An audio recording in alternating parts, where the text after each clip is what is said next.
There are things we touch only once, and things we return to without knowing why. A song, a face, a memory, a certain kind of life glimpsed from a distance. Some desires arrive quietly. They ask for nothing. They simply return. And perhaps this is why it is so difficult to know what we truly love. We listen to what the tongue confesses, while the heart leaves its answer elsewhere. For the heart has another language. It speaks in repetitions, in what we seek when no one is watching, in the pleasures we return to again and again. And slowly, almost invisibly, these small returns begin to shape a life.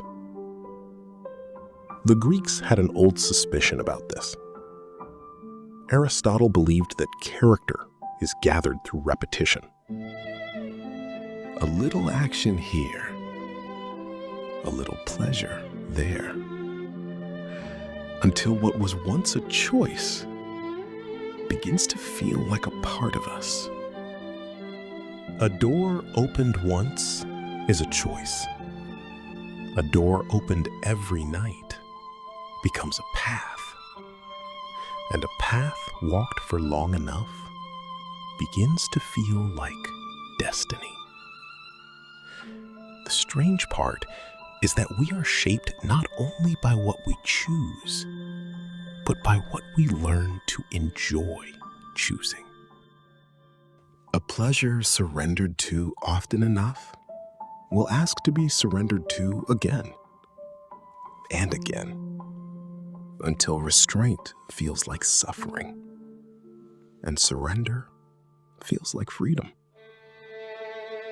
Perhaps every repeated desire is a small act of devotion, and every act of devotion leaves its mark. So perhaps the question is not, what have we done with our lives? But what has our life taught our hearts to love? Because if love can shape the soul, can the soul learn to love something higher? But perhaps there is something more important than the things we love. Perhaps it is the direction they take us. A beautiful face can make the heart pause. A beautiful soul can make it stay. And sometimes, if we remain with beauty long enough, we begin to wonder what we were really searching for. Plato imagined love as an ascent. It begins with one beautiful thing, one face, one body, one small piece of the world that seems to contain something more. But then the eyes begin to wander. They discover that beauty was never imprisoned in one face. There are other faces, other souls, other lives. And slowly, what first felt like possession becomes recognition. The heart begins to notice beauty in character, in courage, in wisdom, in the way a life is lived. And then, beyond beautiful lives, beautiful ideas, beautiful truths. Until the lover is no longer asking, "How can I have this?" but, "What is it that makes this beautiful?" This is the strange ascent of love. The beloved becomes a doorway, and what first appeared to be the destination reveals itself as only the beginning. Plato's final mystery was not another beautiful thing. It was beauty itself, something that does not wither with age, does not belong to one face, and does not disappear when beautiful things do.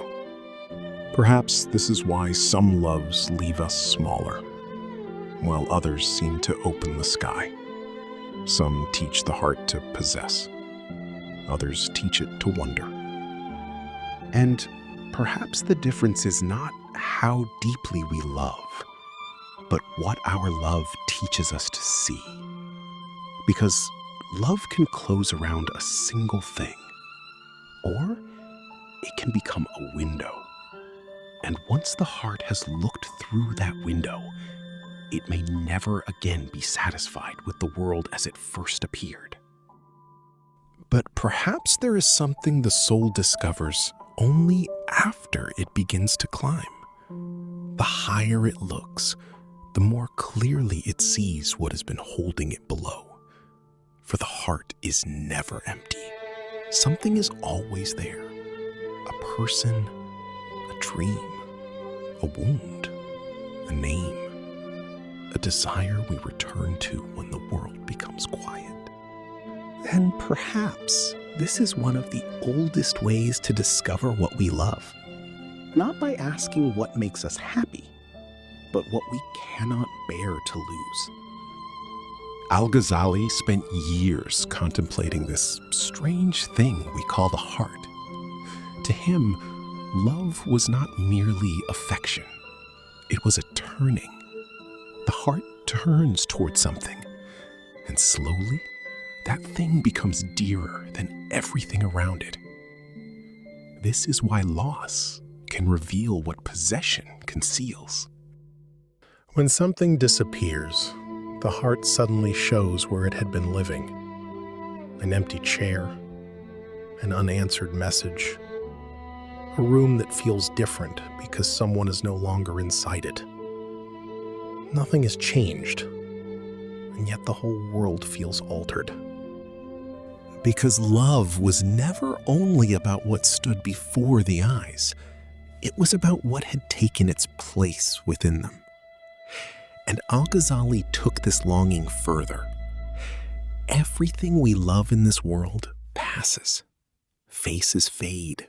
Possessions leave us. Even the sweetest moments become memories. Yet the heart keeps asking for something that will not disappear. Perhaps that is why longing can feel almost like homesickness for a place we have never seen.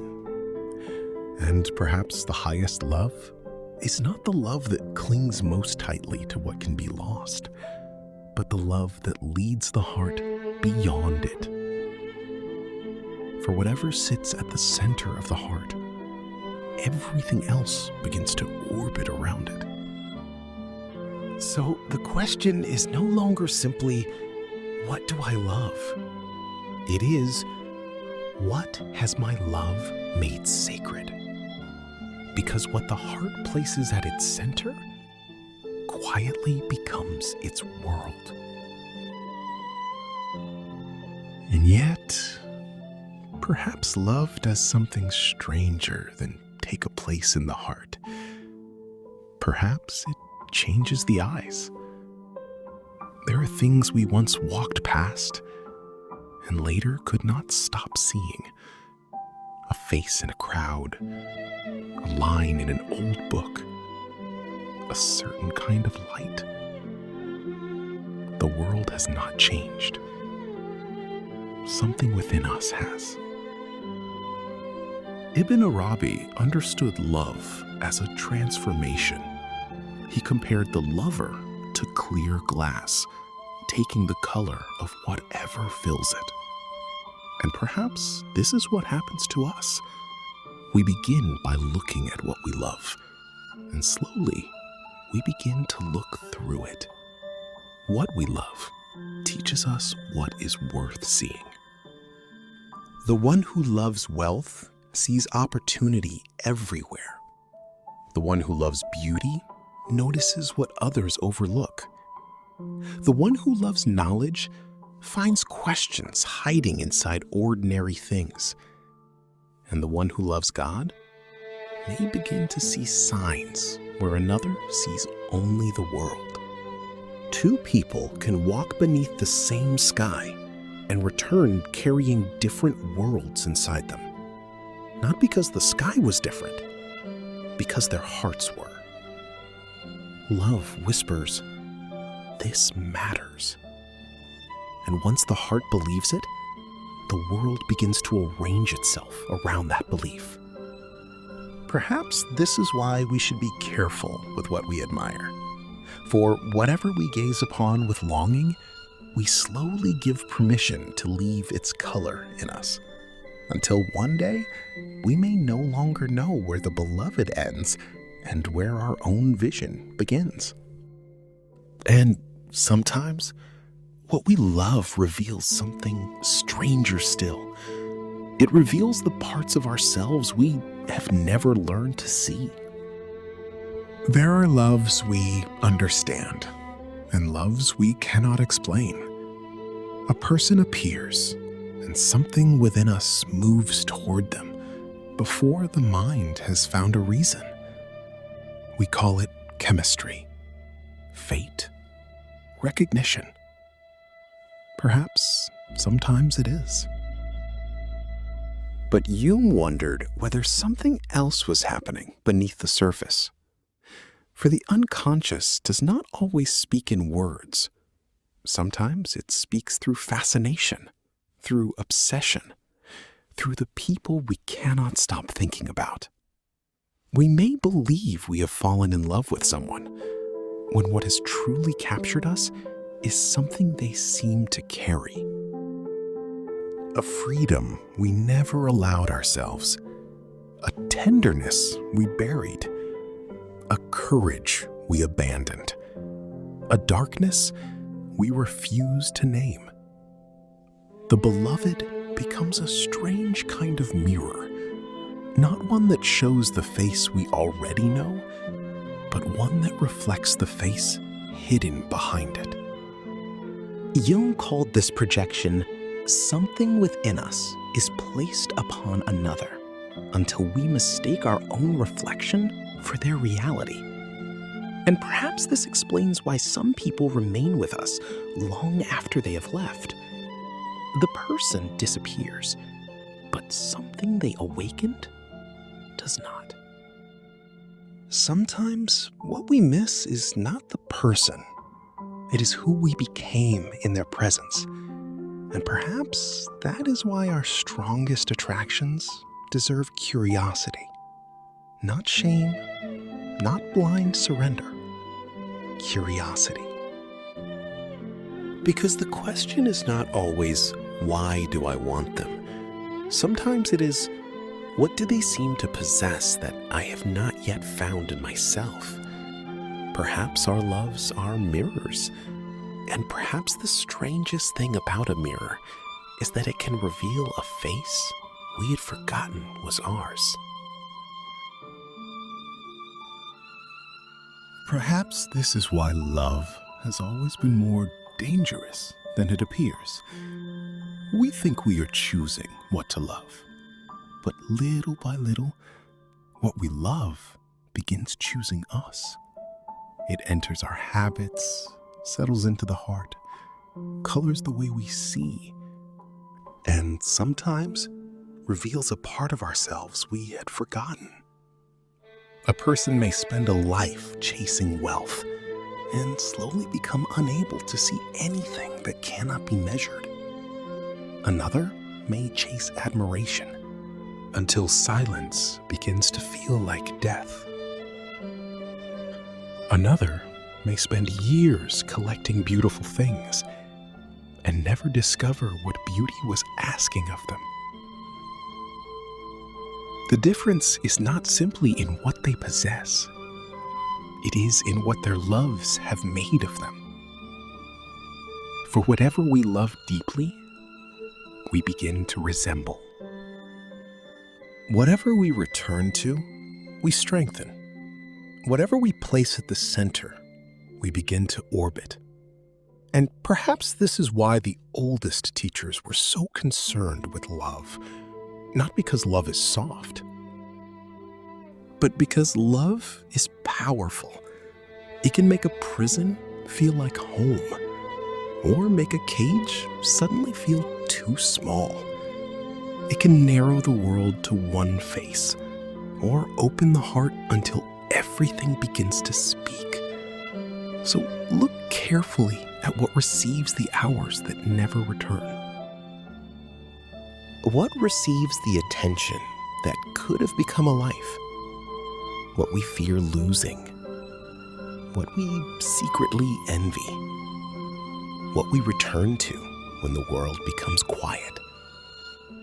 Because there, in those almost invisible choices, the soul leaves its fingerprints.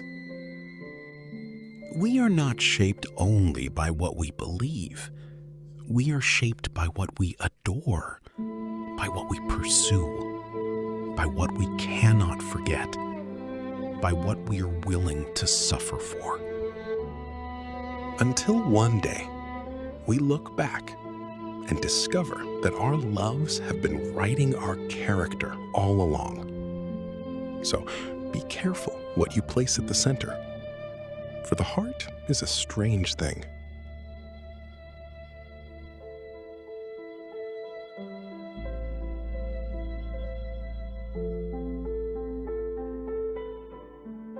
Give it something long enough, and it will begin to call it home. Give it something beautiful, and it may begin to resemble that beauty. Give it something eternal, and perhaps the heart itself begins to outgrow the world. Maybe that is what the rank of a soul really means. Not how much it possesses, not how clever it is, not how admired it became, but what it was capable of loving and what that love made of it. Because in the end, what you love is not merely a reflection of who you are. It is a direction, a quiet direction. Taken one desire at a time, one gaze, one longing, one surrender, until the direction becomes a life, and the life becomes a soul. So look carefully at what you love. You may be looking at your future before it has arrived. What you love reveals the rank of your soul.